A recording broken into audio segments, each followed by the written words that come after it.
Tony J. Chairface Chippendale, Morris Lamb March Dorman, the Deadly Bulb / Pigleg, the Evil Midnight Bomber What Bombs at Midnight Finn, Hotel Manager, the Human Ton, Handy, D Ton, Handy, and Handy, Handy, Handy Ton, Handy, Handy Ton, Handy, and Handy Ton, Roddy McDowell the Bread Master, Pat Music the Bee Twins, Mad Nanny, Ton Lelele, Ton Lelele, Ton Lelele, Ton Lelele, Ton Lelele, Ton Lelele, Ton Lelele, Ton Lelele, Ton Lelele, Ton Lelele, Ton Lelele, Ton Lelele, Ton Lelele, Phil Proctor Corduroy Cordoba, Fortissimo Brothers, Charles Father, Kimmy Robertson Dot, Roger Rose Four-Legged Man, Skippy, Brian Pinhead, Kevin Scon the Red Herring, Baby Boomerangutan, Big Shot, The Crease First Time, Furl Boy, Jack Tuber, Man of 1,000 Faces, The Living Doll, Plunger Man, Proto Clown, Uncle Creamy Roman 2, Woman 2, Woman 2, Woman 2, Woman 2, Woman 2, Woman 2, Woman 2, Woman 2, Woman 2. Crew: Susan Blue Voice Director, Art Vitalo Voice Director Season 1, Episodes 7-13. Development and Production: While still in college, Tick creator Ben Edlund was producing his independent comic book series The Tick based on the character. He was eventually approached by Kiscom, a small New Jersey-based toy licensing and design company. Kiscom wanted to merchandise The Tick much in the way that the Teenage Mutant Ninja Turtles, a rival independent comic series, had been merchandised the previous year. Major TV networks and studios were reluctant to take on an animated series based on the absurd character. Kiscom stayed in touch with Edlund and finally Sunbow Entertainment, the small New York-based animation company that created the Transformers, G.I. Joe, and The Mask, paired him up with writer Richard Liebman Smith. Neither had any experience in animation or television, but for 2 months they worked vigorously on the first episode of The Tick. Neither man held high esteem for their final script, and their feelings were validated when FOX turned down the first pitch. They were given one more chance to refine it in 5 days. Over one weekend, they worked instinctively with little sleep and ended up satisfying FOX. Edlund later reflected, "We kind of defined in one weekend exactly where the show went for that first season, which was cool." While some darker characters and sexual innuendo seen in the comic series would be removed for its animated counterpart, Sunbow's Tick series would hold to its satirical roots. Writing duties were also given to Christopher McCulloch, who had met Edlund prior to their television work and wrote several issues of the Tick comic book series. They would much later work together on McCulloch's Adult Swim series, The Venture Bros. Edlund, a co-producer of The Tick, remained very hands-on during production, causing delays. According to Edlund, "There was a period where I was extremely attentive to everything that had to be solved, and these efforts ultimately made the show a year late. I saw the storyboards that were being done and realized that if The Tick were animated off of those, it would fall apart. It would be a shadow of what it is now, which is something that isn't massively successful, that has this real staying power. So now, instead of looking like bad 90s animation, it kind of looks like bad 70s superhero animation, which definitely has a unique style about it."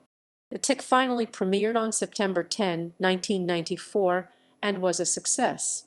Edlund later expressed his view that, because the series did not reach the commercial heights of Teenage Mutant Ninja Turtles, its merchandising success deteriorated by the end of its first season. However, he admitted, "That's essentially good as far as I'm concerned, although I would be much more wealthy at this point. That failure, to me, makes The Tick a much more sincere proposal." Rather than being an asylum escapee, as portrayed in the Tick comic book series, the animated version of The Tick crashes a superhero convention to win the protectorship of the city. With its emphasis on superhero parody, The Tick became a Saturday morning staple during the Fox Kids block. Its title character was voiced by Townsend Coleman and his sidekick, Arthur, by Mickey Dolenz for Season 1. Rob Paulsen took over the latter role for Seasons 2 and 3. The series also features exclusive allies to the Tick like Die Fledermaus, a shallow, self-absorbed Batman parody, Sewer Urchin, a sea urchin-themed Aquaman parody who resembles Dustin Hoffman's character in Rain Man, and American Maid, a more noble superheroine featuring aspects of Wonder Woman and Captain America. The show's opening theme, written by Dubcat Saros, who also composed the scores for every episode, consists of big band music and campy scat singing. A typical episode plot would have the Tick battling a villain until Arthur devises a solution that saves the day. The Tick then declares an absurd moral regarding the previous conflict before the story comes to a close. Although the series was initially aimed primarily at children, it features an absurdist style that appeals to an older audience as well. After 3 seasons, The Tick's final episode aired November 24, 1996. The following year, FOX began talks with Sunbow Entertainment about producing a primetime Tick special, but this never came to fruition. Comedy Central syndicated The Tick during this time and subsequently helped make it a cult hit with adults. In May 2000, the pilot episode for a live-action series of The Tick was completed. FOX attempted to capitalize on the growing adult fan base by introducing this new incarnation in November 2001, but the series could not match the success of its animated predecessor. In June 2005, Toon Disney began airing The Tick along with other former FOX animated series like X-Men. It would also occasionally air on ABC Family as part of the Jetix cartoon block. Episodes. Series Overview. Overview. Season 1 1994-95. Season 2 1995-96. Season 3 1996. Home media. The first 2 episodes of The Tick, as well as Season 3's The Tick vs. Arthur, were released on VHS in 1995 and 1998 by 20th Century Fox Home Entertainment, though the Fox Kids video label. On August 29, 2006, Buena Vista Home Entertainment released the first season of The Tick on DVD as The Tick vs. Season 1. This collection contains only 12 of the 13 episodes. On May 31, 2006, Disney released the following statement regarding the missing episode. Due to licensing problems, episode #11 The Tick vs. The Mole Men is not included. However, we hope to include it in future DVD releases of The Tick. The UK edition of the first season, released the following year, presented all 13 episodes.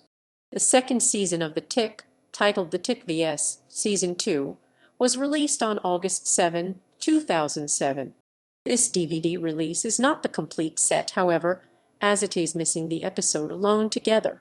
This episode features Omnipotus, a parody of Galactus, though earlier episodes used similar comic book parodies and are available on the DVD releases.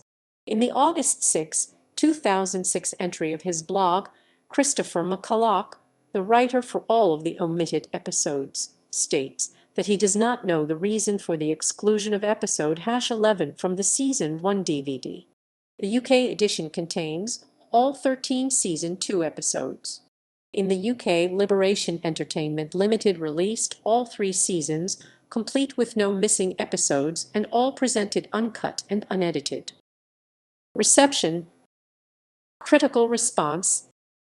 During its original run, The Tick was nominated for several Annie Awards as well as Emmys, and in 1995, in March 2008, Wizard magazine ranked The Tick #16 on its top 100 greatest cartoons.